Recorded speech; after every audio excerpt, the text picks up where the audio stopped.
కలాలలు దాటి బట్టి చేరితే జీవితం దొరకొనులే అది ఒక్కటి మార్గం నిజము తెలుసుకొని మాయలో తొలగేసి మిగిలిది జీవితము అది జీవితమేలే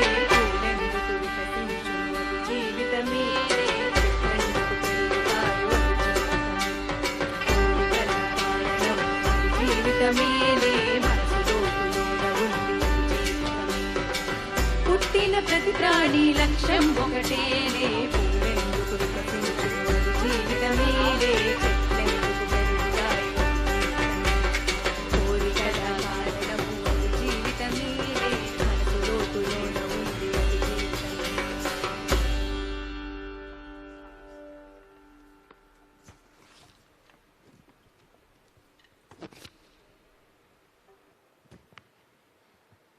Namaskaram. Welcome to Sadhguru and Rakul Preet Singh. Good evening once again, ladies and gentlemen, and Pillalu, if there are any. In Conversation with the Mystic is an exclusive series of interactive episodes where eminent personalities from various walks of life explore a range of subjects with Sadhguru. From the economics to the political, from cultural to the environmental, some of these sessions have been free willingly, and some of them have been focused on a particular topic. Today, we have pleasure of listening to the beautiful Rakul Preet Singh in conversation with Sadhguru. And needless to say, beauty with brains is our Rakul Preet Singh. Yes, she is one of the leading actresses of South India, especially loved by Telugu people. And she has predominantly given a lot of blockbusters in Telugu film industry. So thank you, Rakul Preet, for being with us. We all love you. She is just a perfect example of not only an actress, but also an entrepreneur. She has stepped into business by starting 18 fitness studios, including one in Vizag. So that shows when she'll come in, I'll ask her first thing is, when can I join the gym? So, she is not only that, the Women Development and Child Welfare Department of State of Telangana recently announced her as the brand ambassador of Beti Bachao, Beti Padhao campaign. Congratulations, and we all wish you do a good job there. And I'm very blessed to be here in presence of Sadhguru, the founder of Isha Foundation. He is regarded as one of the foremost spiritual leader of our times. We have a very short film to introduce him. So kindly, please orient yourselves towards the screen.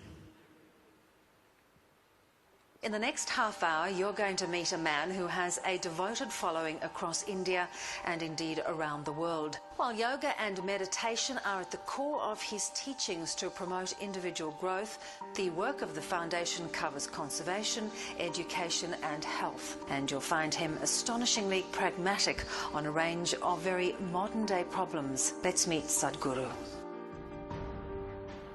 For the very first time in the history of humanity, we have the necessary resource, we have the necessary capability, we have the necessary technology to address every human problem on the planet.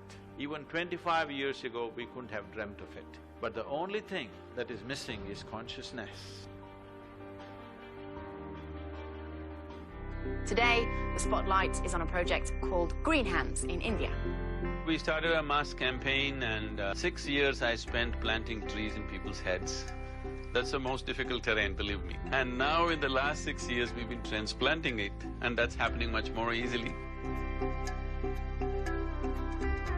Action for Rural Rejuvenation is mainly aimed at rejuvenating the human spirit.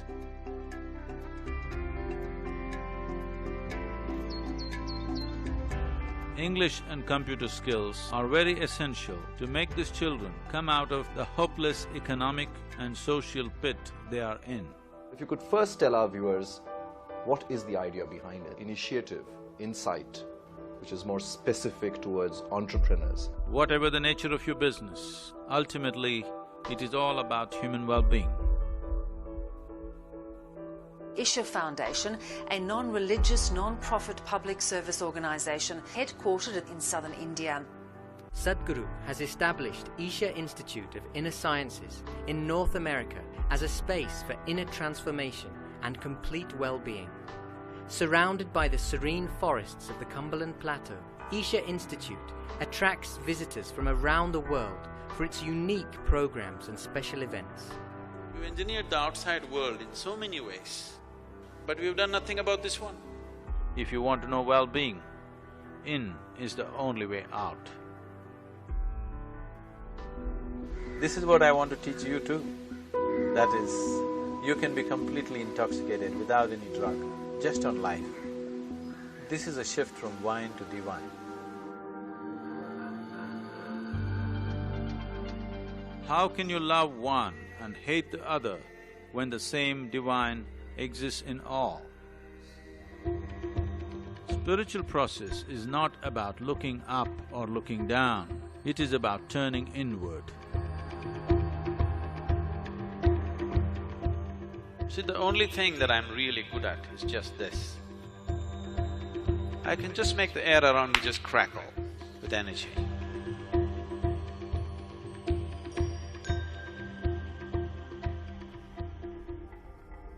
Adi Yogi is the source of yoga, the first yogi. Adi Yogi will inspire many generations to take up yoga. One truly remarkable thing that Sadhguru has done is, he has made yogis out of ordinary common people. We're tracking a mammoth movement, an incredible rally starting from Kanyakumari, reaching up to the Himalayas, all in a month with the sole purpose of rejuvenating India's rivers. Every state is responding. This is concurrence and this is wonderful. I'm very happy that Sadhguru has taken up this cause. It should also become a people's movement for our own survival, for the survival of our children. If you have to describe yourself in one word, Would you consider wildlife as two words or one word? Yes.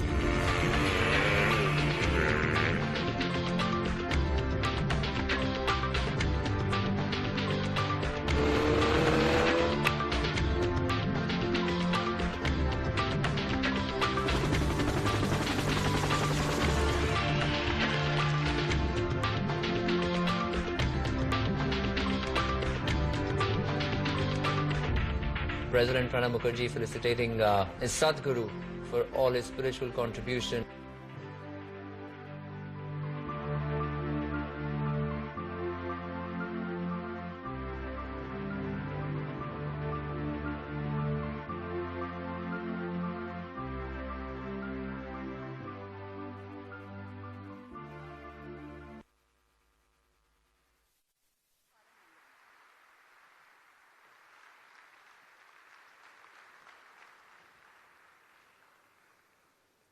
In conversation with the mystic, I invite Ms. Rakul Preet Singh to kindly come onto the dais.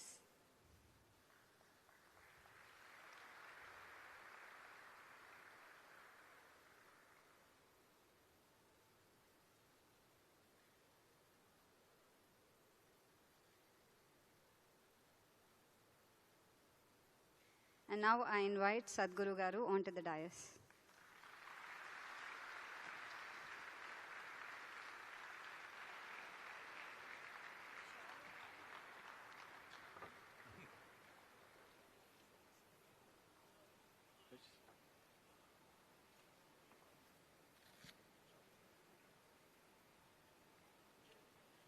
A small felicitation by Ganta Srinivas Rao Garu to Sadhguruji.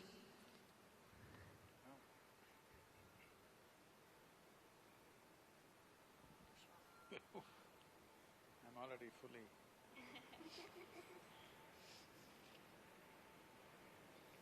Ganta Srinivas Rao Garu shawl ఇచ్చి ఆయన భక్తిని సమర్పించుకుంటున్నారు, కృతజ్ఞతని సమర్పించుకుంటున్నారు. ధన్యవాదాలండి.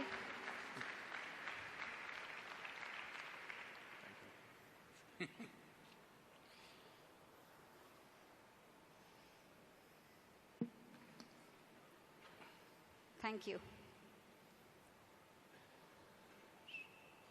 It's okay. Do 1 minute.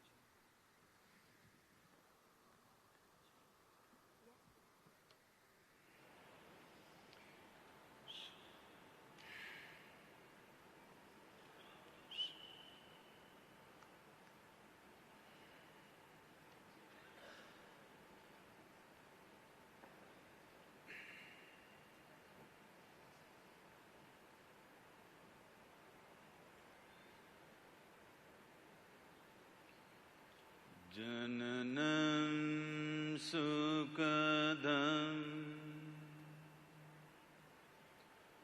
maranam karunam milanam maduram smaranam karunam kalavashadiha sakalam karunam samayadipate akilam karunam.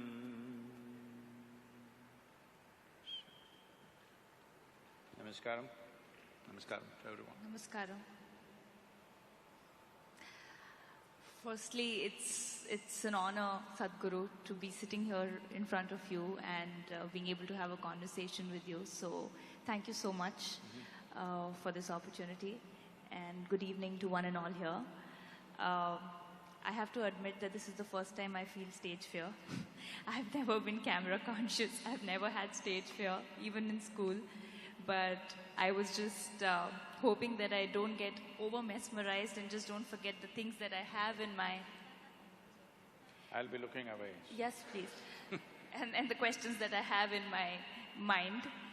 So, shall we begin? Yes, ma'am. So, I was told that my topic or what we talk about is mission life today. And when I think of life, the first thing that comes to my mind is that life begins right in the womb of the mother, right? And each one of us takes birth in different kind of families, some poor, some very rich families. And they say that it's your past life that determines that. So what is that? What is your view on past life? And is it possible for every person to kind of get to know what their past was?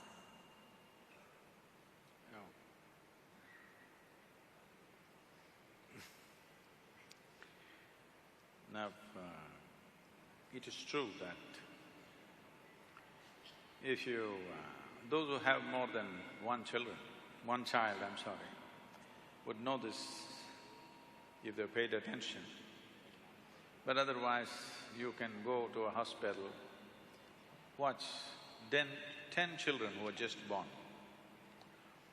You will see these 10 children are not same, they're just born, but they're not same. Each one of them have their own characteristic. Even if 2 children have come of the same parents, you have a sibling? Yes, I have a younger Nothing brother. like you. No, we're poles apart. So, though same genetics, same home, same food, probably same school many times, but so different. So obviously, from this we can assume there is some other data. Though genetic data is same, atmosphere is same, everything else, all the inputs are same, but there is some other data which is making you so different from your sibling, which is in every home, it is true. Very rare that 2 siblings are of similar nature. So obviously there is some other information which is making one person so different from the other. See, what makes you very different from another person is essentially what you remember, isn't it? Suppose I wiped out your memory and I wiped out another person's memory totally, both of them would act about similar. Only because you have a memory, it is so different. Now when we say memory, what you know as conscious memory is only a very small part of the memory. Do you remember how your great-great-great-great-great-grandmother looked like? No. Her nose is sitting on your face though, isn't it? Your body remembers. This body remembers so much that you cannot even imagine, that much it remembers. So you can say this is just genetic. It is not just genetic. There are 8 forms of memory. These 8 forms of memory, in the yogic way of looking at things, we say this is elemental memory, atomic memory, karmic memory, genetic memory, and articulate memory, inarticulate memory, and conscious and unconscious levels of memory. So 8 forms of memory. You are normally conscious of only an extremely small part of your memory. How your forefathers were 1,000,000 years ago, still even your skin remembers what should be the tone, isn't it? Nothing forgotten. So there is a tremendous amount of memory here. So what you're calling as karma, what you're calling as past life, there is memory. Past life is memory, isn't it? Right now what happened yesterday is only in your memory, it's not hanging anywhere here. So, does life go beyond the birth of this body? Definitely it does, but I don't want you to believe such things. Because the moment you believe such things, you start imagining things.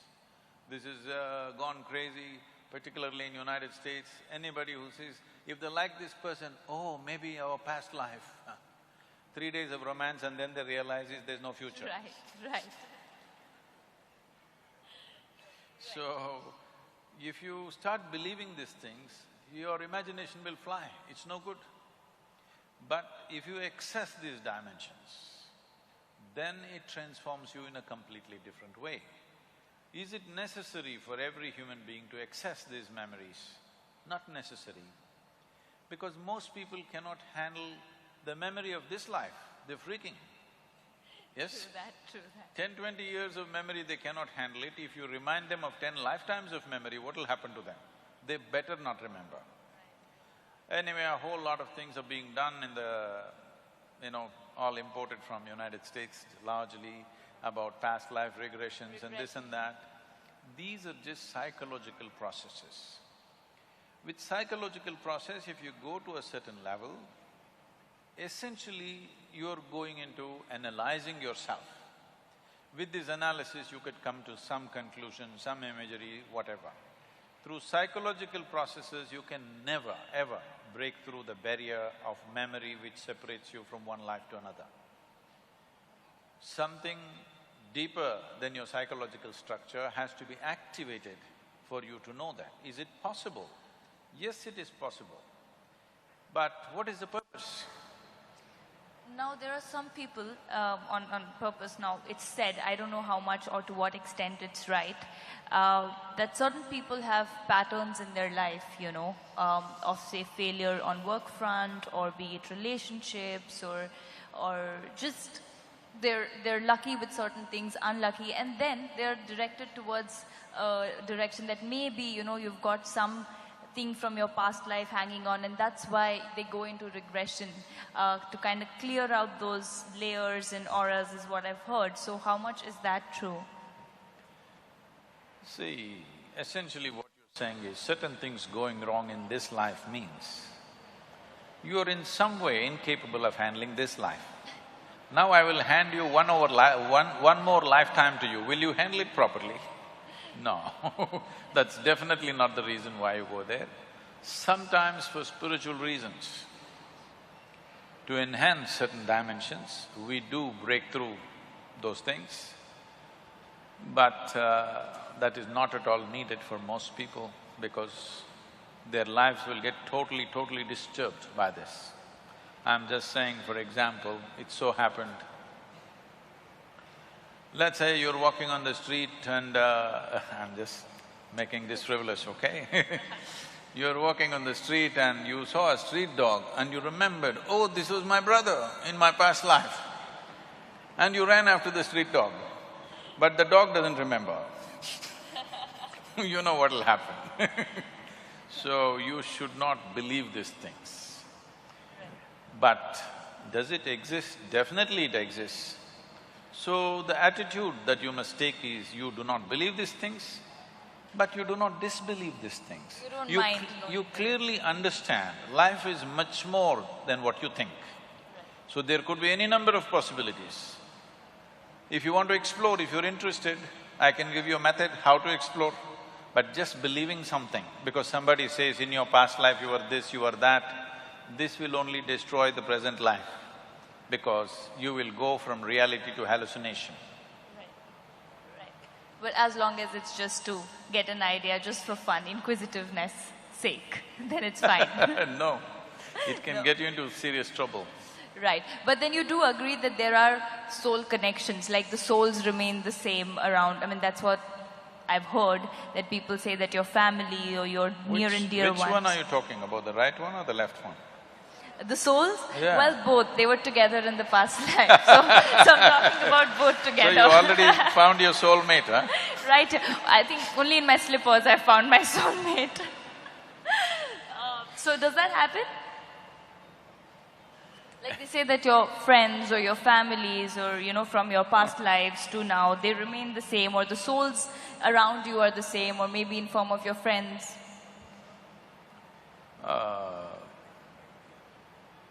I would advise people to make new and numerous and new friendships now.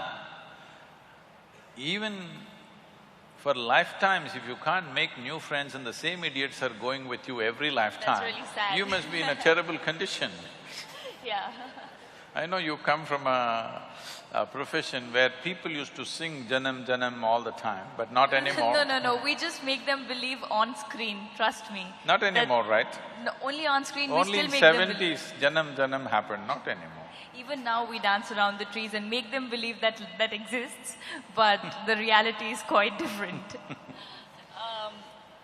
Okay, so, you know, karma is something that's always been a very intriguing factor for me, because you say what goes around comes around, and, you know, your karma comes right in front of you.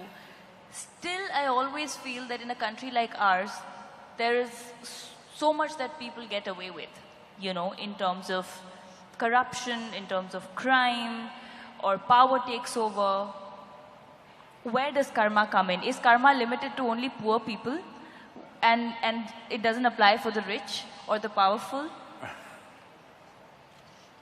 See, this is a very, unfortunately, a simplistic representation. You're suffering, so it's your karma.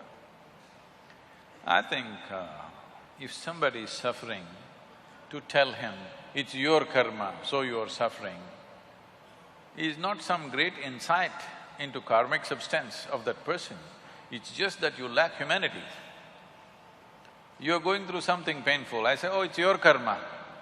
This is lack of humanity, not some insight into life or such. Let's understand what is karma. See, the way you understand, the way you perceive, experience, understand anything that comes your way depends on the past memory that you have. For example, what kind of music do you like? Anything that's soothing to the ears. Heavy metal? No, not at all soothing to the ears. Okay. So you want some soothing music. So if we play heavy metal music for you, and this music can be only played at full volume, anything less than that it doesn't work. So if you play heavy metal music for you at full volume, you will have a nervous breakdown. But there is some young people there, same sound. In one person's ears, it becomes music. For another person, it's noise. So, how you recognize a particular sound, this is your karma. This is why in this country we told you, when we say karma, we did not say that you need to be punished, you're suffering, you're being punished. This is not the karma aspect. Karma means action. We are performing 4 dimensions of action right now as you sit here. Physical action is happening, mental action is happening, they're saying you're very brainy. They're putting pressure on me. Emotional action is happening, energy action is happening. These 4 dimensions of activity, today, from the moment you woke up till this moment, how much of these 4 karmas are you conscious? I guess, the physical karma, because your physical action and the mental action? To what extent are you conscious? Don't calculate, I'm telling you, it's well below 1%. I'm sure. So, when only 1% of your activity is conscious, your life is accidental, that's what it means. Let's say you drive on the street. You drive for 10 minutes. On the Visakhapatnam streets, they're not too bad. They're very good. Roads are good and traffic is better than most of the places. In this city, you drive for 10 minutes and for only 1% of the time you keep your eyes open, rest of the time you drive with your eyes closed. It's accident, not accidental.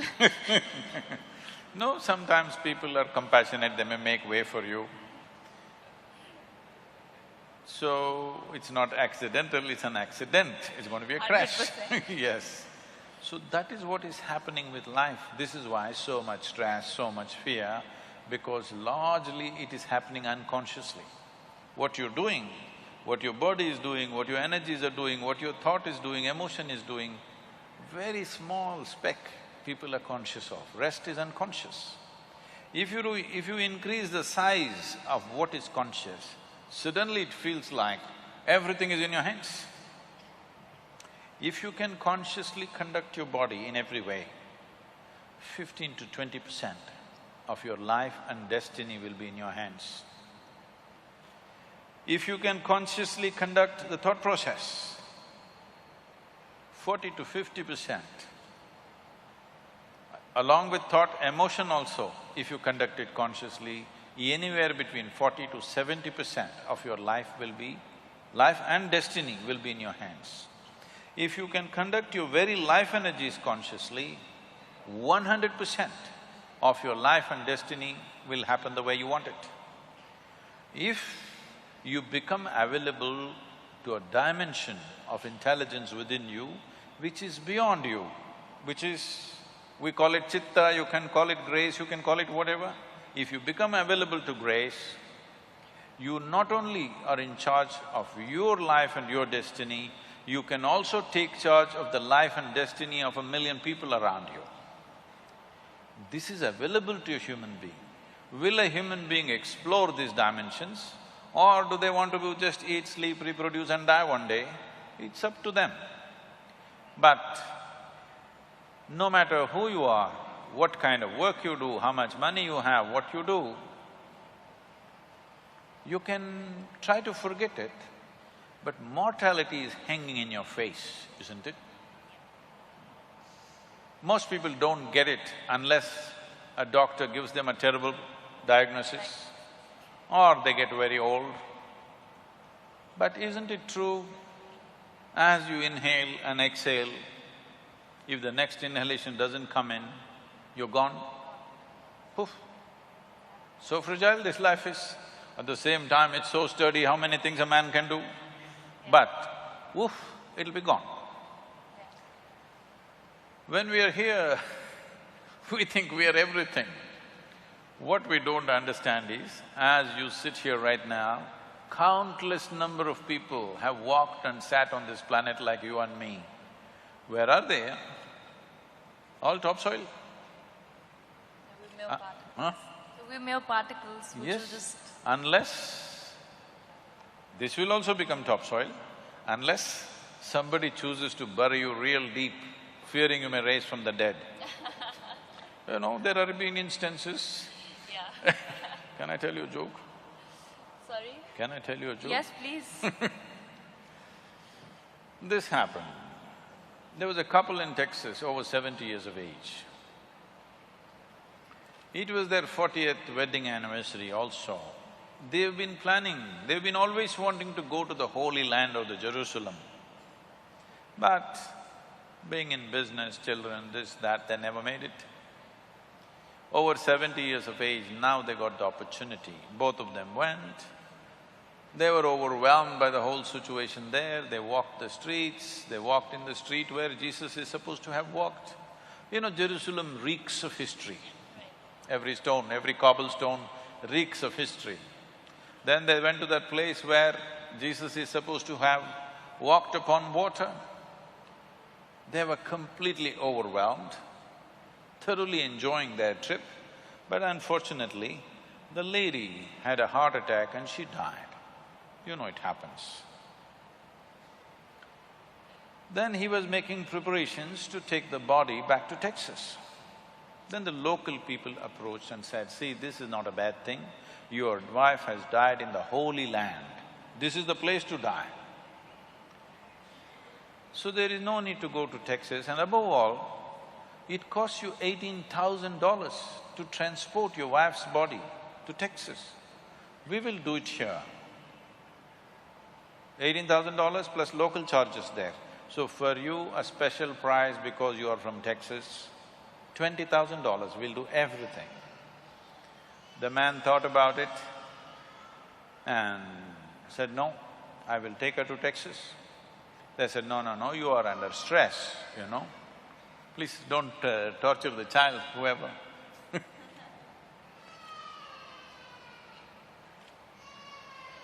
He's just started his life, he doesn't want to know about past life and or too much karma. So, $20,000. Then they said, you're under stress, you're not able to think clearly, we will give you a discount, $15,000. Let's do it. The man thought about it and said, no, I will take her to Texas. They said, no, no, no, you are under duress, you're not able to see things clearly. What is the point? This is the place to die, Jerusalem, this is the Holy Land, she wanted to come here and she died here. This is where it must happen. You are under deep stress, so because of your distress and suffering, we will give you a super discount, $10,000, let's do it. You know, this is Jerusalem, you can bargain. Yeah. The man thought about it and he said, no, I'm taking her to Texas. Then they said, why? It doesn't make sense. Why are you doing this? The man said, in Texas, dead stay dead. In Jersey.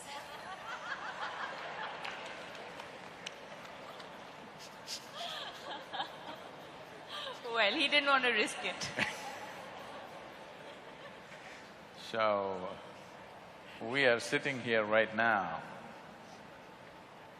We will fall dead and become part of this earth. Somebody else will be walking over it in no time. It's a brief life. It's a very brief life. Especially if you're joyful, it's a very, very brief life. Have you noticed this on a particular day? Yeah, happy days just Happy pass days just like go this. like a moment, miserable days take a long time. So only miserable people can have a long life. If you're joyful, before you know what hit you, it gets over. So in this brief life, is it not important that extremely brief life, for the immensity of what a human being can be, this time that's allotted for us is too little. But in that people get bored and they kill themselves. Very unfortunate. Without ever exploring the nature of what this life is about, simply because people's physiological and psychological drama has bigger than the existential realities in which we are. But that's also because Sadhguru, a lot of them are not aware of what the reality is. That's because they don't know how to act in their life. No, They're thinking it's real, you need to tell them. Right, like you're showing them a path, you know, and No, which you is a need great… to tell them it's all an act. Well, unfortunately, somehow I feel the large percentage in our country is still struggling for the basics, you know, which is the food and the shelter and home and clothes. So for them, that is it. That's meeting their ends is tougher. That is an unfortunate reality. Still, basics like food and shelter have not happened. Right. That's a different thing. But believe me, those who are successful are suffering a lot more than those who are not so successful. I'm constantly working with business leaders around the world, and I see most successful people have the longest faces. I agree. I don't know what makes it so difficult to just put a smile on your face all through the day. So, if people don't have anything to eat, that's a different situation, we have to fix that, there's no question about that. But people's psychological drama, what you think and feel becomes bigger than the creation. True. Because of that, life gets all messed up. After all, it's your thought, you can make it any way you want it. After all, it's your emotion, you can make it any way you want it. But that freedom and that awareness is not there simply because less than 1% of it is conscious. Rest is all in reaction to something else. So now you said, most of it is we're not conscious about the actions, and coming back to my question where my main point was, what if it's a consciously bad karma that a person does, say a murderer or somebody who commits crimes, or there's so much happening in our country today. Now, where does karma fall in place? Because my question was, in at least our country, it's not like the Middle East where people are highly punished. There's a lot that you can get away with. Because a lot of times, just the way they're living itself is a punishment. So, we don't think we have to punish them further. No, but there are quite a lot. I mean, we all know that, there are people who get away with a lot of things, and very unfortunate that it is. But is it somewhere that we are not able to handle things properly in our country and we blame it on karma? See, it's not just in this country, everywhere it is there. Here we have over 10,000 years of culture and history, so we have learned many more tricks. We have learned many more tricks as to how to do these things. Essentially, karma means action. As I said, 4 dimensions of action. In the physical world, action naturally has a consequence. It is not like somebody is sitting up there and they're going to punish you for this or that. You said if a consciously negative karma… See, what is negative and positive is not in the action, it is in the volition, it's in the intention. I'm sorry to take such an example, but you come from an army setup, your family is there. Armed forces means we have built armed forces mainly so that if somebody bothers us, to kill them. Nothing wrong with that. You get a medal for that. Because we're doing it for a cause that we believe is sacred for us. But we must understand somebody else unfortunately believes their cause is also sacred. So don't take karma there, because there are many people who believe what they're doing is God's own work, and they're willing to die for it. But it's against us, so we don't like it. Well, we didn't start the problem, that's our argument. That is at the level of political, social situations, yes. But now you're talking about an inner situation. An inner situation is only by intention. Intention is fixed, everybody thinks what they're doing is great. If you and me were 2 different countries, I'm fighting for my country, you're fighting for your country, so… Right. Now coming to intention, like you say that your thought is something that when you give it out to the universe, like the law of attraction, the ask… You've been reading all these American books. I've read inner engineering as well, but so it just makes me curious about these things. When you say the law of attraction, where you ask, believe and receive, anything that is sent out to the universe in a positive direction or in a constant direction rather, happens, because they say that you design your destiny, you design your life, like you just happen to say that, your conscious efforts, you can have control over your life. Now, coming to intentions, now what if someone's… you're sending out a positive signal, great, what if someone is… No, I did not agree with that. You made a theory. There are lots of holes. Okay, so well, my question, you did not agree to it. So my question is, if someone is sending out, okay, you want your life to be a certain way, you send out positive signals, which is great, but… To whom? To the universe. To the universe. Which direction? Up or down? That's what I'm asking. How does the law of attraction work? Does it really work? It doesn't work. It doesn't work? So what works? How do you design your own Law destiny? of attraction is something that happens between opposites. Yes? Whether two magnets or two opposites, male and female, or whichever way, law of attraction is always between opposites, isn't it? From North Pole to South Pole to this and that, it is working like that. Right. Now you're talking about the universe. So that means you are an alien to this universe? Part of the universe. If it's part of the universe, what is there to be attracted about? Well, why do they say then you can design your own destiny? You can determine your destiny, you should. That's what being human means. Right. See, if you had come here like any other creature on this planet, they have compulsive cycles. They live by that, it's okay for them, because that's all they're capable of. Once you have come as a human being, everything that you can do, actually if you look at your life, you're not doing anything very greatly different from what the other creatures are doing. They are born, you grow up, they reproduce, you reproduce, they die, you die. Nothing very different. But these same simple things, we can conduct them consciously. That is the significant thing about being human. The moment you conduct it, let's say you conduct your hand consciously, now this hand will do what you want, isn't it? You won't simply sit here and do like this. Now this hand will do what you want. Suppose you conduct your thought consciously, now your thought will do what you want. If your thought was doing what you want, how would you keep yourself blissful or miserable? Blissful. Blissful. Yeah. If you're blissful, would you go in search of happiness? Of course. Huh? No, if you're blissful, you're just If satisfied you're blissful, with it. would your life be in pursuit of happiness, I'm asking? You'll be in a state of… Yes, you're blissful.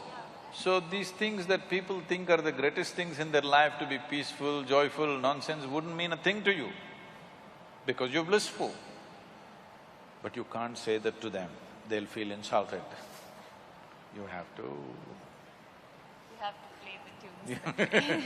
But essentially, if your thought and emotion was taking instructions from you, you would keep yourself in the highest level of pleasantness, whatever that is, isn't it? Correct. Yes. If that happened, your entire life process will come to an ease, total ease. Right now, this is because you're a crouching tiger. You have to go get something, always. There is nothing to get. If you sit here, your life is complete. Now it's at ease, total ease. When it's in this kind of ease, it will become perceptive. Now, just pursuing a profession, making money, or even being joyful, or being loving, or falling in love, nothing means anything to you, because just sitting here, the highest level of pleasantness is happening to you. So what would you do with that life? Naturally, you would explore something that is not in your perception right now. This is how spiritual process begins. This is how you take charge of your life. Now you wish for something, it happened. I want you to know this. For most people, at least 50% of what they wish happens. It is just that they are focusing on a few things that did not happen. If you want to be fair, in a reasonably well-settled society, 90% of what they wish happens. It is the 10% they're complaining about. Yeah. Hello? Isn't it so? Yeah. 90% of your life is happening the way you want it. The 10% you're cribbing, you're never enjoying the 90% because this 10% did not happen the way you want it. Yeah.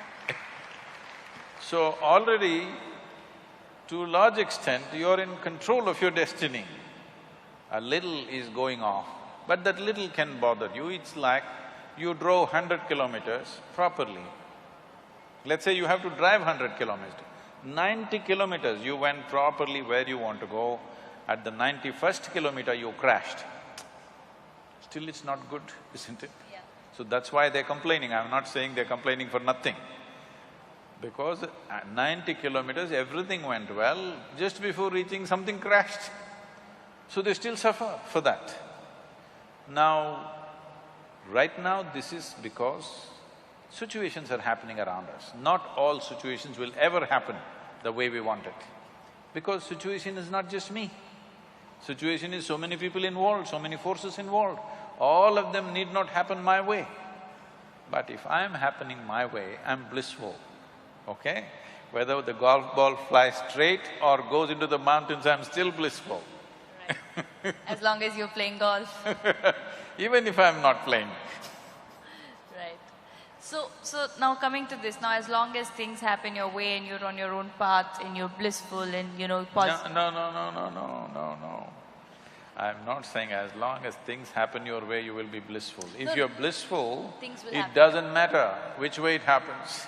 Right. Whichever way it happens, you're blissful. Right.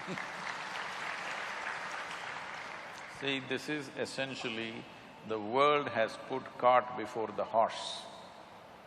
You tell me, it is easier to take charge of yourself or it's easier to take charge of all these people? It's tougher to take charge of yourself, Oh, you can take charge of these people, try. No, because people… No, because why I'm saying that is because people don't realize that they need to take charge of themselves and are out there to take charge of societies and communities and people and trying to change others. No, right now, you're sitting here. To myself. Is it easier to take charge of yourself or take charge of all these people? Myself. Yourself. You must first do that, no? What is simple and easy? If you take charge of yourself, let us see how much we can get cooperation from these people. Now, when you say you're in pursuit of happiness, what this means is, you want all of them to function the way you want. Then you will be happy. Now, when we say, if this happens, I will be happy, if that happens, I will be happy, what it means is, the world should function, the universe should respond your way. That's not what I'm saying. No, I don't believe in that because that's trying to put conditionality into everything that, this is how it should function according to me. What I was saying was that, say, okay, for example, a very basic example of somebody wants to be an actor or somebody wants to be a cricketer, and I'm taking a very basic example of what you want to do in life. And you work… Let's say it did not happen. It did not happen means what? People did not like your acting, or the selectors did not like your cricket, something happened. Right. So what you want did not happen. Can you still sit here blissfully? That's a question. Not a lot of people. That is why I'm saying, what you're trying to do is, when you say, everybody should like what I'm doing, in some way you have to take charge of their minds, that's what you're doing. In some way, through your cinema or whatever, in some way you're taking charge of their mind and doing what appeals to them, and that's why it's working, isn't it? Otherwise it won't be working. Right. So, which is easier, taking charge of this or taking charge of them? This. If you take charge of this, now you are not in pursuit of your happiness, you are not tense about anything, there is no, sword hanging on your head, you will do everything to the fullest, to the hilt, because you don't care what happens. Whatever happens, you'll be still fine, this much you know. Now you will naturally do everything wonderfully well because there's absolutely no concern, because you're not a vested interest anymore. You will do what is needed without any effort. So, what somebody thinks is a great circus and a feat, you will do it joyfully, playfully. Right. So, well, you just completely negated the fact that there's no law of attraction. There is nothing like that. There is. I'm sure a lot of people are attracted to you. Not that law of attraction of the universe gives you what you want. But anyways, No. Where is the universe, I'm asking? Right here, we are a part of the universe. When Adi Yogi was asked by the 7 sages, who are today known as the Saptarishis, they asked, Where does the universe begin? Where does it end? How big is it? What is it? So he laughed and said, I can pack your entire cosmos into your mustard seed. That's a very efficient packing, isn't it? Very, very.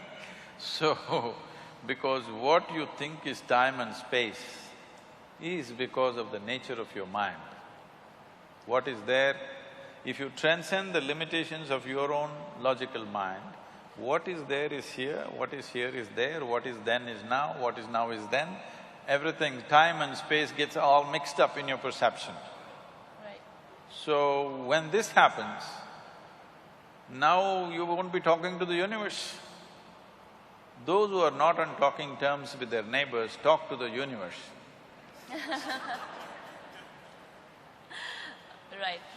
Now, say, you know, in today's competitive world, or where people really think that you need to there's cutthroat competition and you're working towards it, and then there's negativity, and say if someone is, for example, I'll take an example of myself. I believe in completely just working towards your goal and being positive about it and not looking around on what's happening or what people are doing. So my question is that there's a certain positive energy that you are surrounded with. Does negative energy really affect a positive energy? Like, you know, people talk about evil eye or drishti, that in our Indian culture is so much, which I don't believe in personally, but you know, you hear from your relatives or people around that if you've done a good job, there's drishti, you know, you should come and do this puja, and there are rituals that are followed. So can a negative energy harm a positive energy? See,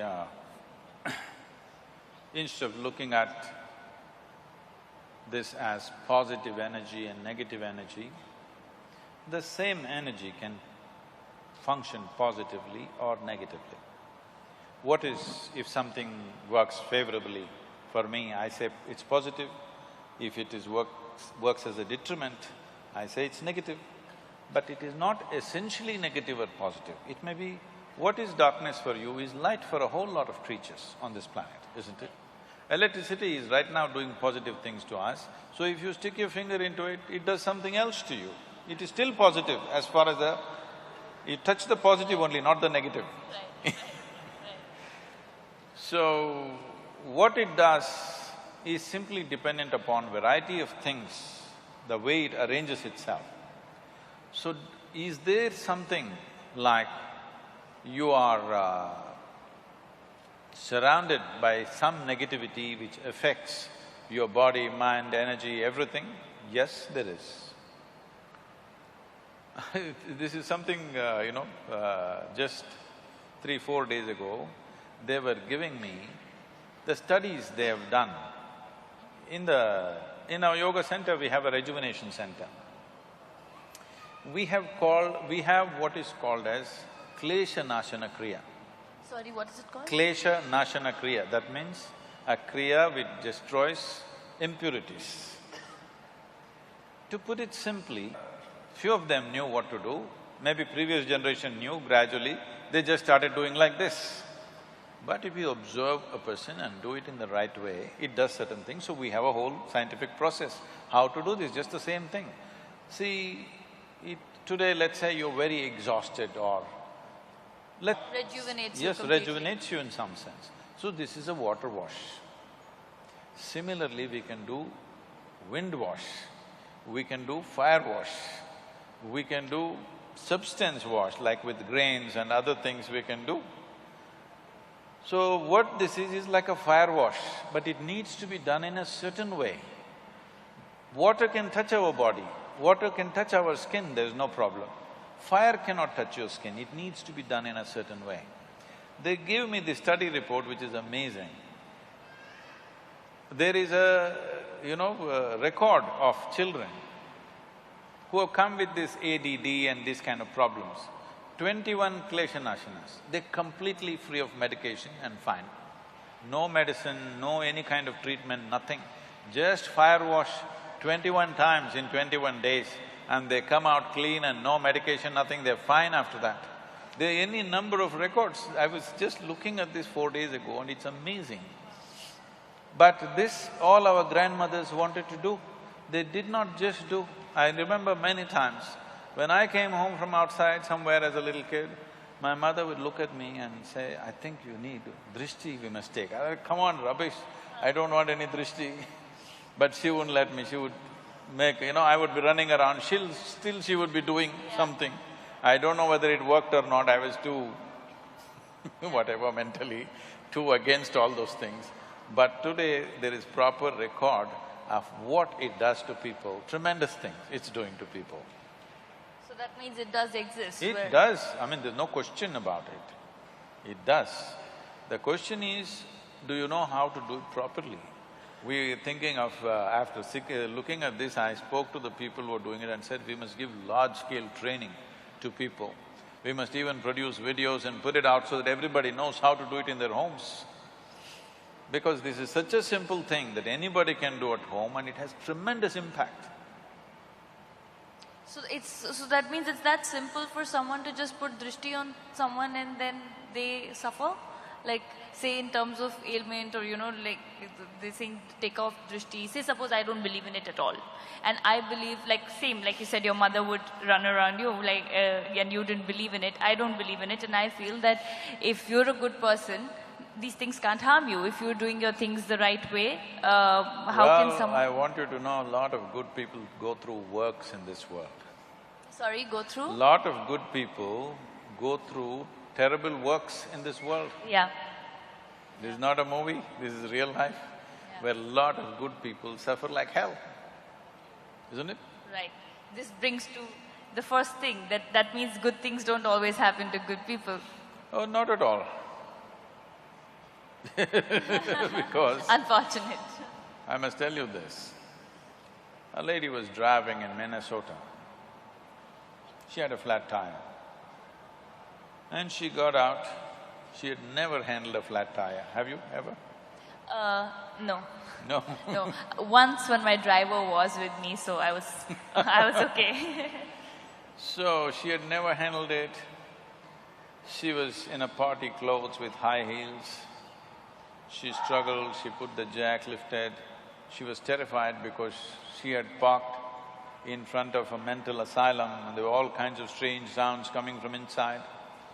So with great nervousness, she somehow took out the wheel, unbolted, took out the wheel, then she got the heavy, the spare tire, she got it out of the car with great difficulty carrying.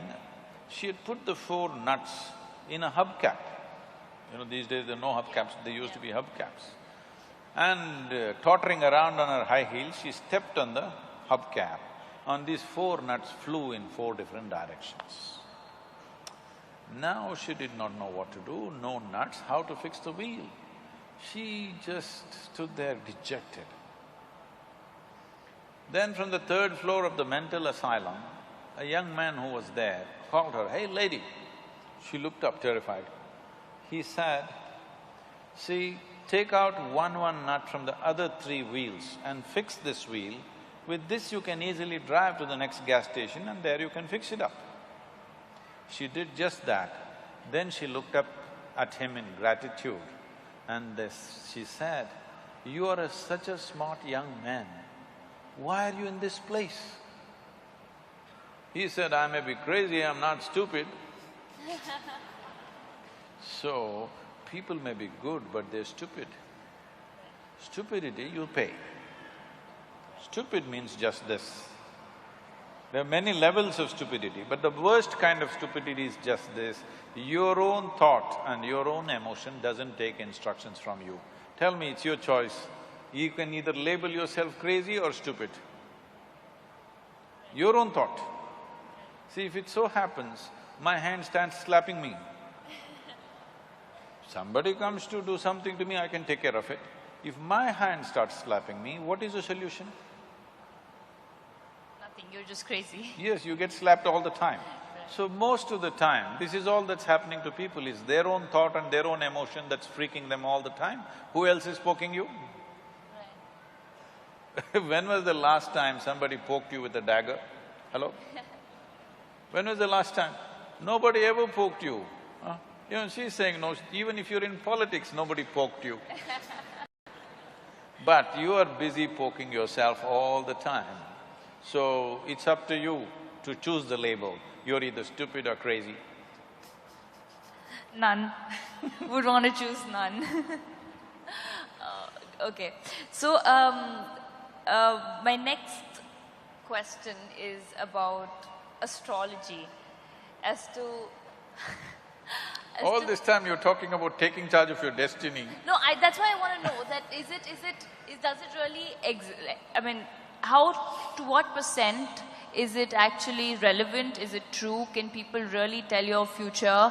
Because I am somebody, if somebody says, you can't do this and I really want to do that, I'm like, hell yeah, I'm going to change it and I'm going to be able to do it, whether it's my work or my workspace or whatever. So how much of astrology is true? How much of people can predict your future? Is it true that we are born with, you know, a certain life that people predict? You have a horoscope? I do, which I've never read, but they say a lot of things. I said a horoscope. Horoscope? Yeah. No. It's a horoscope because if it's already written what you could do and could not do, your life is a horror. True. Isn't There's it? no excitement in life then. It's not about excitement, there's no potential. Right. It's already written. You're not a potential life. You're a past life. We could have just framed the horoscope and bury you. Right. Instead of framing your picture after you die, we can frame the horoscope and bury you today. What is the problem? Is it anyway the same thing?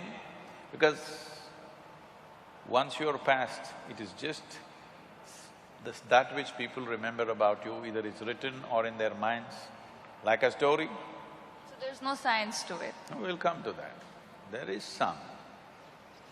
See, every object, especially if it's a large object like a planet or a star, it is exuding its own reverberation. Right now, this vessel is exuding its own reverberation, believe me. It is. Scientifically, we can prove this, that it is exuding a certain level of reverberation.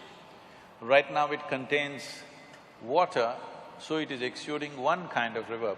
Suppose we put milk in it, it will be exuding another kind of reverb. Suppose I pour some mercury in it, it will exude something totally different. So every object, every physical form has its own reverberation. Now, if I don't have an established way of being, now this vessel could slowly influence me. To such an extent, many people, they touch a vessel and after that they can't keep it down. Don't literally take a vessel. Many objects, they touch it and after that they can't keep it down, isn't it? Because without the reverberation of that, they cannot exist in many ways. So when this is the case, a planet could have its own reverberation. Now, it is up to me whether this vessel will determine my destiny or I will decide the destiny of this vessel is up to me. Because, I'll ask you a simple question, between inanimate objects and human consciousness, which do you think is of a superior dimension of function? Of course, human being, isn't it? In a way, this is also a piece of the planet, it's just earth, isn't it? It's just the soil. Either we get it now or one day we'll get it from the maggots, but it is the soil. But here it reverberates in a certain way because it's conscious, it's intelligent, it's many things, very brainy. Hey, you got a certificate, I don't have, so I'm using it. You have a certificate from the world, everyone's here listening to you.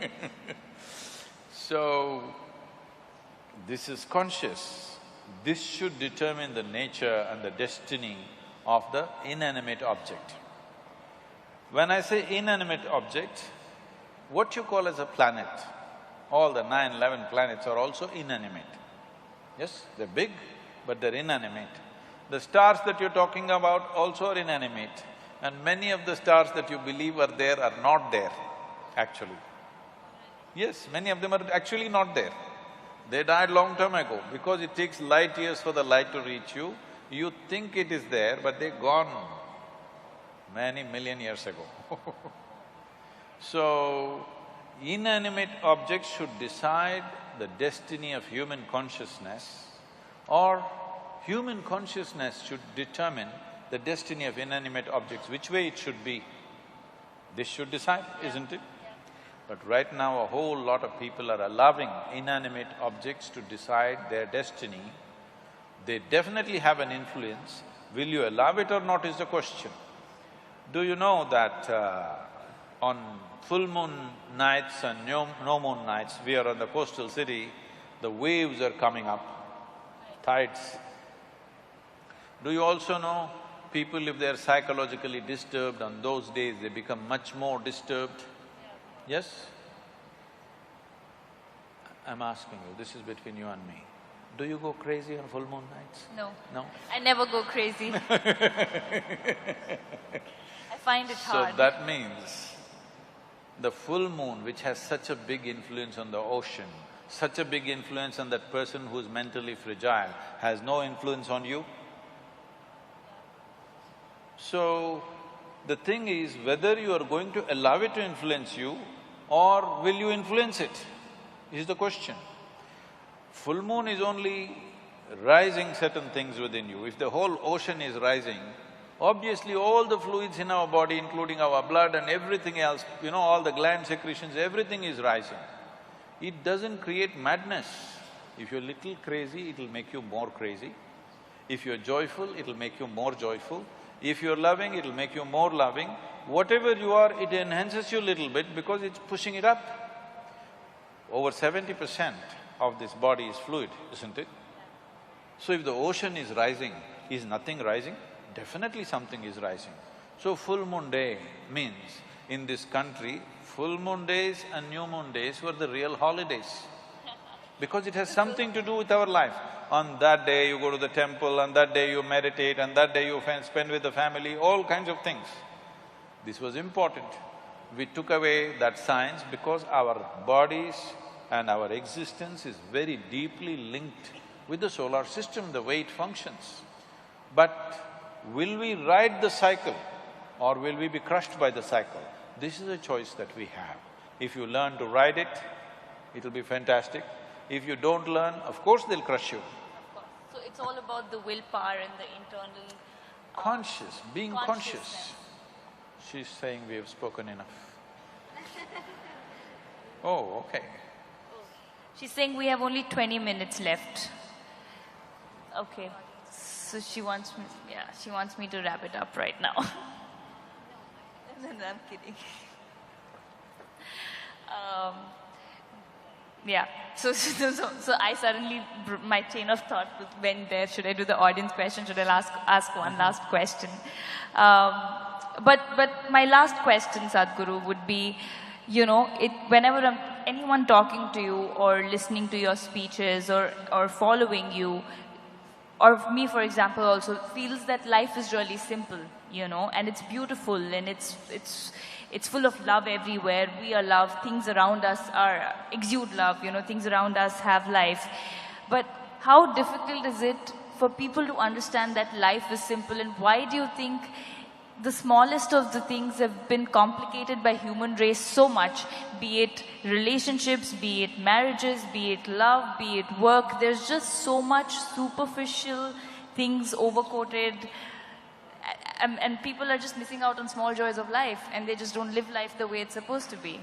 What is it that you would say would be step one for everyone to start at least looking into that direction of feeling that life is beautiful? Life is neither beautiful nor ugly,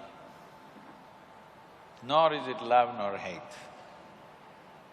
It is just that you can be beautiful within yourself or you can be ugly. You can be loving or you cannot be loving. Everywhere love is exuding, no, this will take you to a la-la land. No, I mean, it's nice. You don't have to have conditions for… I mean, everyone's lovely here. I don't have a problem with anyone, but not everyone's going to look at it that way. Now I must tell you something. This happened. A young widow went to the cemetery to visit the grave that she was dedicated to, but she had a 7-year-old boy. That boy ran all over the cemetery, reading all the inscriptions. He's just learned to read and write, so he's reading all the inscriptions all over. Then he came back to his mother after 20-30 minutes and said, "Mama, where do they bury all the horrible people? Everybody is beautiful is not true. Then this is La La Land. It's not true, people can be extremely ugly.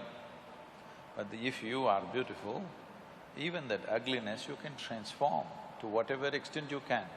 Will everybody come your way? No, they will not. If they don't come your way, will you become ugly? No. That is the important thing. Right. When things don't happen your way, are you still capable of being a beautiful human being? That is all you have to fix. Right. If that one thing if you fix, everything is fine. When nothing happens your way, are you still a beautiful human being? See, you must understand this. This is the only thing that this culture has ever worshipped, I want you to understand. Since yesterday, people have been reminding me of this because there is also a real estate issue today. You know, Rama is hugely worshipped. Even today, he is having property problems. Yeah.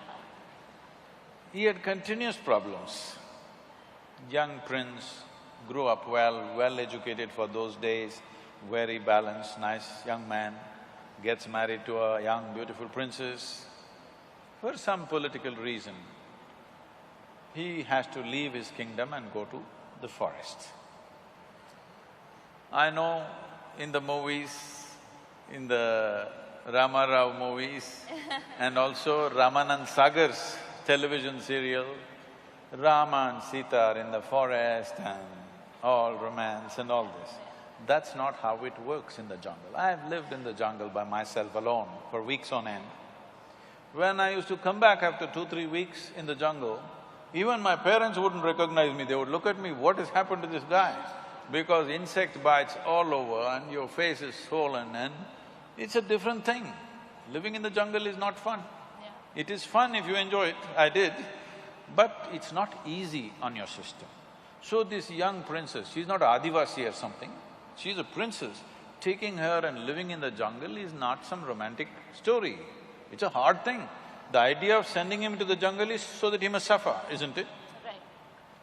As if that was not enough, the Sri Lankan people came and kidnapped her. From where? From Uttar Pradesh, huh? Not here. From Uttar Pradesh, they steal his wife and go away. He is a king, he could have found some local solution for himself, but his wife means so much to him, he follows all the way, walking all the way down, no airplane to fly, walked all the way, the kidnapper had a plane, all right? But he had no airplane, he walked all the way, fought a battle, and then burned down a beautiful city, somehow took his wife back and went home. She became pregnant. For a king, his wife becoming pregnant is very important because he has an empire, he needs a son, all these things are there. But at that time again some political issue happens, then he has to send his wife away to the jungle. No sonogram. He does not know whether she's bearing boys or girls or what. 2 boys come, he does not know. Then he fights a battle with those 2 boys without knowing they are his sons. For most human beings in their life, if anything truly horrible has to happen, knowingly or unknowingly they kill their own children. That is the worst thing that can happen to them, isn't it? He almost did it, not knowing. He almost killed both his boys. And then his dear wife, obviously she's dear to him, otherwise he wouldn't have followed all the way down. His dear wife dies in the jungle and he never sees her in his life. This is not a success story, isn't it? But even in recent times, during the independence freedom struggle, Mahatma Gandhi went on referring to Ram Raj, because in this culture, one of the best administrations ever has been Rama's administration, how he administered his nation. So, when all this extreme drama was happening in his life, worst kind of drama is happening. This guy never married again.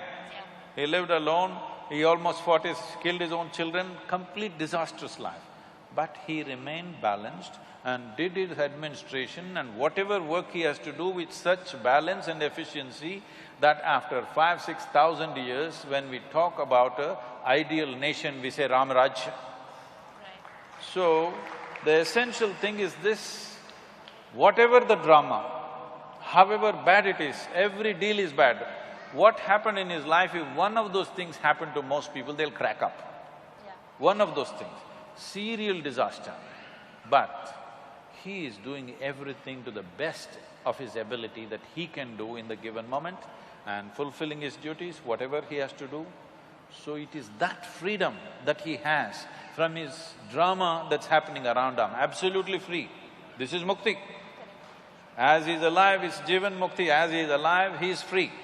It is that freedom that we are bowing down to, not his being a king or a god or whatever, because the man remained free of the extreme drama that was continuously happening around him.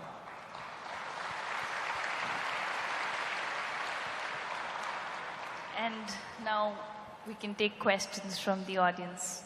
You're in the movies, but I have more drama going around me all the time. We only act that there's drama on screen. Yes. There's someone there. No, there's someone standing there. He raised his hand. Do we send a mic there?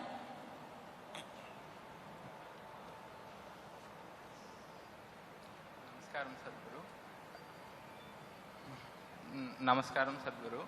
I have a question. Before the question… Can't hear. Okay. Before the question, I have to share my experience for a minute. No, just stick to the question. There's very little time. Okay, fine. And I have sometimes my longing for the enlightenment or to touch the peak of life. It bubbles up sometimes and it goes too high. I got tears in my eyes and then it just shut down and it normals again. And my question is how to keep that longing constantly high so that continuously I can touch the peak of my life. He's asking you. You're asking me? You're asking…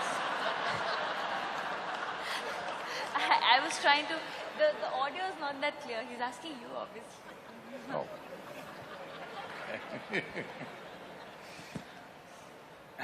This… So, see, every human being, even if you take those human beings who you think are the most miserable sort, even they have their moments of joy, otherwise they wouldn't be alive. Yes or no? There's not a single moment of joy in their life, they would have taken their life long time ago.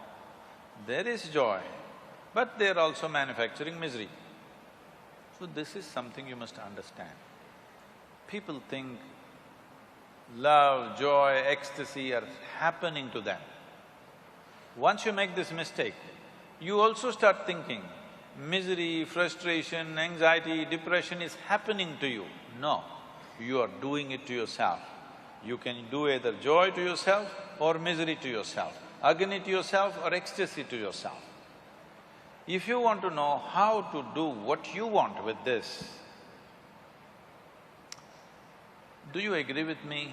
I'm speaking technically today because if I speak poetry, it will be misunderstood. If you speak philosophy, it'll go all over the place. Technicality, technology is something that you cannot distort, at least.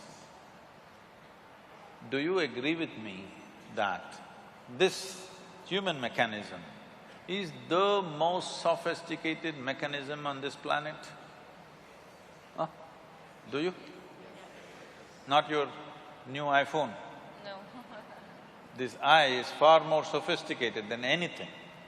I'm asking you, have you read the user's manual, sir? No, you're an accidental user. If you're an accidental user, how will it work? By accident it'll work. Once in a way, tears of ecstasy came. Next moment depression came. Obviously you're accidental, isn't it? From ecstasy, if you at least came down to bliss, all right, some slow down, we can gas it up. From ecstasy to misery means what? You're accidental. Your joys are accidental, your misery is accidental. When over 99% of everything that you're doing right now, the 4 dimensions of karma are accidental, how will you ever sustain anything? There is nobody here who do not know joy. Their only problem is it's not sustainable, isn't it? So if I teach you a simple method with which you can create a chemistry of blissfulness, are you ready? Once in how many days will you do it? Hello? He doesn't know. It's okay, I know once in how many days he will do it. Because I've been teaching for 35 years now. I know once in how many days they will do it. Today I can show you millions of people around the world. For me, not a single day passes without me witnessing tears of love and ecstasy. Somebody around me will be shedding tears of love and ecstasy, wherever I go, whichever part of the world. The first time I went to Moscow, when I get down at the airport, a bunch of people are standing there with all tears. I said, when did this happen to the Russians? I never came here. I said, no, Sadhguru, we've been watching your videos and they don't understand English. Some Russian guy that we don't know is translating and putting it on, okay? And they're all standing there at the airport crying. Why I'm saying this is not some magic. This is a little bit of engineering yourself. One man's magic is another man's engineering. If 500 years ago, if I flew, you would think I'm a magician, isn't it? Today you say I'm a pilot. Yes or no? So similarly, somebody being miserable, somebody being ecstatic is not by fortune and misfortune. Somebody is handling this right, somebody is not handling it right, that's about it. I'm here, alive, still going around doing things. This is the time to learn and make it happen for yourself, that you learn to engineer this the way you want it. If you like misery, I have no issue. I won't seek your company, that's all. If you like misery, I will not deny to you. I'm not telling you everybody must be ecstatic, be whatever you want. If that's what you want, that's what you should be. But you want to be in pleasant states, but you're in unpleasant states, you better fix yourself, isn't it? Other question there. Can we have a mic sent there, please? Oh, Mystic One, what is your take on time travel?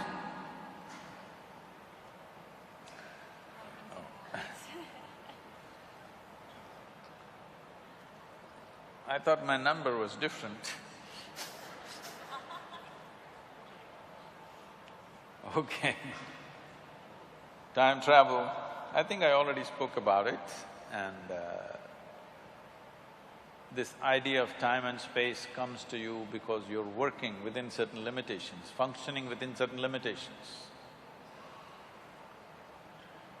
See, in the yogic way of looking at things, generally, how modern physics also is moving towards this direction at a very top level, but generally the textbooks physics that you read in the high school says because there is distance, because there is space, it takes certain amount of time to get there, isn't this how you understand? Now from here you have to drive to your home, because there is distance, because there is 2 kilometers, it will take so many minutes. No, that's not how creation is. Because there is time, there is distance. Doesn't make any logical sense to you. Because time is of 2 different types. The way you know the time right now, you understand the time because something here is going in cyclical moments. You understand What is a day, what is a night, what is today, what is tomorrow, simply because the planet spun once. Or if the moon goes around, we say it's a month. If the planet goes around the sun, we say it's a year. Essentially, your understanding of time is cyclical in nature. Anything that moves cyclically, by that you come to the understanding what time it is, by counting that. Suppose nothing was cyclical, how would you know time? But still there would be time, isn't it? So in your experience right now, only cyclical dimension of the physical seems like time to you because your whole experience of life right now is limited to your physical nature in the sense you know life only by seeing, hearing, smelling, tasting and touching, isn't it? If you could not see, hear, smell, taste or touch right now, you would have no experience of life, either of what's around you or even yourself. It happens to you when you fall asleep that you are not seeing, you're not hearing, you're not smelling, you're not tasting, you're not touching. Neither the world exists nor you exist. But if you transcend that limitation, that you do not see, hear, smell and taste, but you're still there, if this happens to you, you would understand what I'm telling you, that time is first. Because there is time, there is space. So what happens, the time that you know due to the cyclical movements is called kala in India. Kala. Kal. The Hindi people cut everything into kal. It's kala or kalam.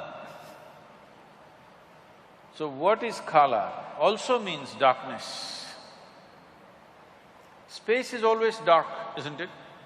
We're using the same word to represent both time and space because space is born out of time. And you understand time only because of the cyclical nature. But if you know time, which is beyond cyclical movements of whatever, physical entities, then we say you know Mahakala, a greater time which is not of cyclical nature. So if you touch this dimension called Mahakal or Mahakala, in Tamil we are Mahakalam, if you touch that dimension, then there is no time for you. It's not that you travel in time, there's simply no time for you. There's no such thing as time for you. Everything is here and now. Any other questions? I think. This is the last question. Get this lady, one of the girls too. Okay. Who do we take? You pick. It's up to you. Hello, Sadhguru. Hello, where? Oh, somebody. Here, straight to you. Oh, there, right there. So, good evening. How are you? Right side, Sadhguru. There, standing, third row. Okay. From the One bottom. with Okay. You just have to wave your hand, then we will figure out. I did raise my hand. No, that's fine. Hi. Yeah. All right. So, Sadhguru, my question is to you, is dharma definite? If it is not, does it make an individual opportunist? Well, we went from karma to dharma now. See, the problem with this country is, there was a time when every generation produced thousands of enlightened beings, realized beings, sages and seers and mystics were all over the place. So, the vocabulary of the most profound became vocabulary of daily usage also. Because of this, people are always throwing these words around, mukti, moksha, prarabdha, karma, dharma, this one, that one, everything, without understanding the full depth of what they're uttering. Simply, loosely it is being thrown around. Now the same words are being picked up by the West. Karma, dharma, everything is becoming part of English lexicon. So, when we say dharma, we are talking about… the word dharma literally means law, not religion. So we said, You have definitely heard, even in the political circles, they've been using Raj Dharma, this Dharma, that Dharma. There's a Dharma for the husband, Dharma for the children, Dharma for the wife, Dharma for the Raja, Dharma for the Praja. They're just talking about unwritten laws that all of us should follow for conducive function of a society. And Atma Dharma, they said, Dharma are the laws which govern our inner nature. So these are laws, these are not morals, these are not ethics, these are laws. When we say a law, we're talking about… in science we're using this word law. That is the appropriate way of dharma. Now the dharma is, if I take this flower, though it is a flower, light and beautiful, if I drop it, it'll only go down. This is the law of gravity. We can say this is the dharma of this bhumi, that if you drop something, it'll go only down, it'll not go up. This is the bhumi dharma. So they spoke in their own language of the time. So dharma essentially meant a law, not some kind of a policy or religion or anything else. Today slowly it's become like this, dharma means it's becoming a religion. When we said Sanatana Dharma, we are talking about eternal laws. If you say eternal law, obviously these are laws not about physical nature, but about inner nature. So the laws that govern our inner nature are eternal laws. It can't be yours or mine, it is the nature of the universe. It is the nature of the life that is here. It is not that it belongs to any one community or the other, it is the very nature of life and existence. So, if you are in tune with the laws, you will fly. If you are not in tune with the laws, you will get stuck. A simple thing. Right now, this is being taught to everybody in the management schools, everywhere, in the homes also, you must make your mark in the world. Then the planet will be all dented by the time you leave. With the kind of population we have, for sure. Yes. You must leave your footprint and go. You must understand those who leave footprints shall never fly in their life. This is the law. We'll leave it here.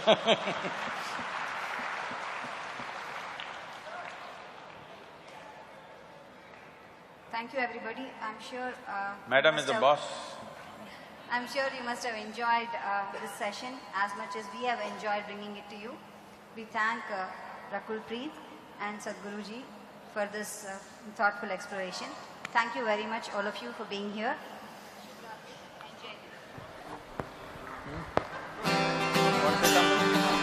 Want to say something?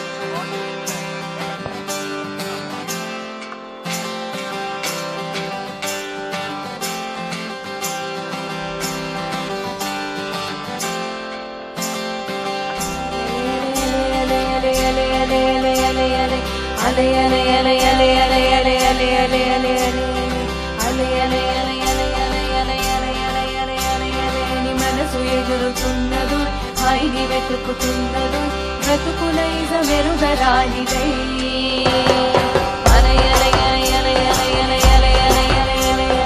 మనసు ఎగురుతున్నదు హాయిని వెతుకుతున్నదు బ్రతుకులైజ మెరుగరానిదై ఏలేదో హైలేసా ఏలేదో ఏలేదో హైలేసా ఏలేదో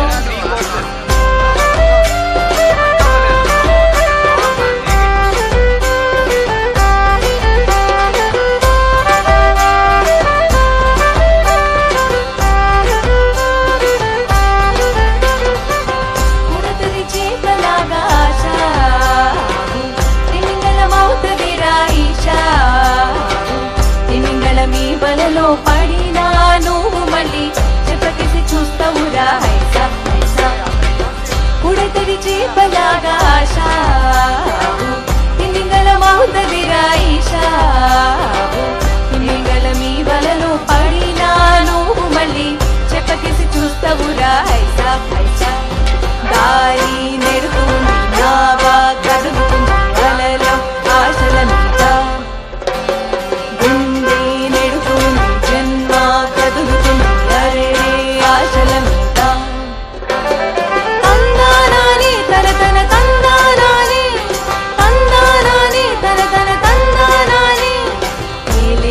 హైలేసా ఏలేలో ఏలేలో హైలేసా ఏలేలో ఆలలన్నీ కడలికి పై పైనేగా లోపల ఉండే చేపలు వల చేరదురా ఆశల మొత్తం మనసుకి పై పైనేగా గుండెల్లోన ఆనంద తాండవమేగా అది తెలిసిందంటే ఆనందం మీదే అలలన్నీ ఆనందపు కలలై పొంగి ఏలేలో హైలేసా ఏలేలో ఏలేలో హైలేసా ఏలేలో అలే అలే అలే అలే అలే అలే అలే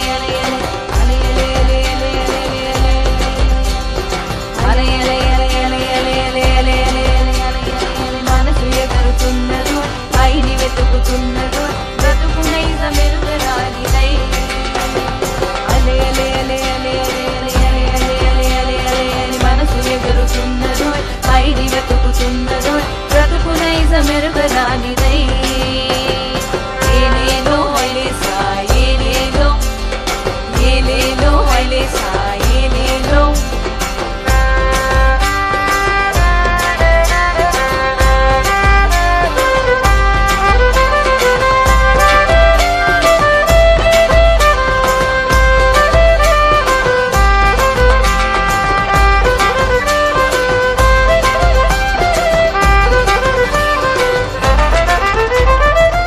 ఉడతది చేపలాగా ఆశ తిమింగళమవుతదిరా ఈశా తిమింగళ మీ వలలో పడినా నువ్వు మళ్ళీ చెప్పకేసి చూస్తావురా హైసా ఉడతది చేపలాగా ఆశ తిమింగళమవుతదిరా ఈశా తిమింగళ మీ వలలో పడినా నువ్వు మళ్ళీ చెప్పకేసి చూస్తావురా హైసా హైసా ఆలి మెరుపుంది నావా కదులుతుంది అలలో ఆశల మీద గుండె మెరుతుంది జన్మ కదులుతుంది అరే ఆశల మీద తందానాని తరతర తందానాని తందానాని తరతర తందానాని ఏలేలో హైలేసా ఏలేలో ఏలేలో హైలేసా ఏలేలో ఆలలన్నీ కడలికి పై పైనేగా లోపల ఉండే చేపలు వల చేరదురా ఆశల మొత్తం మనసుకి పై పైనేగా గుండెల్లోన ఆనంద తాండవమేగా అది తెలిసిందంటే ఆనందం మీదే అలలన్నీ ఆనందపు కలలై పొంగి ఏలేలో హైలేసా ఏలేలో ఏలేలో హైలేసా ఏలేలో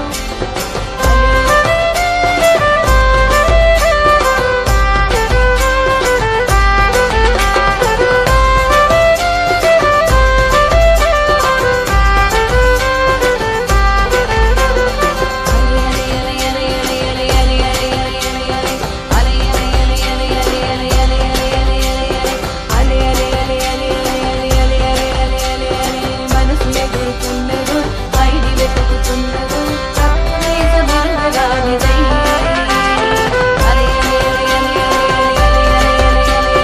మనసు ఎగురుతున్నదో పైడి వెతుకుతున్నదో బ్రతుకు నైజ మెరుగరానిదై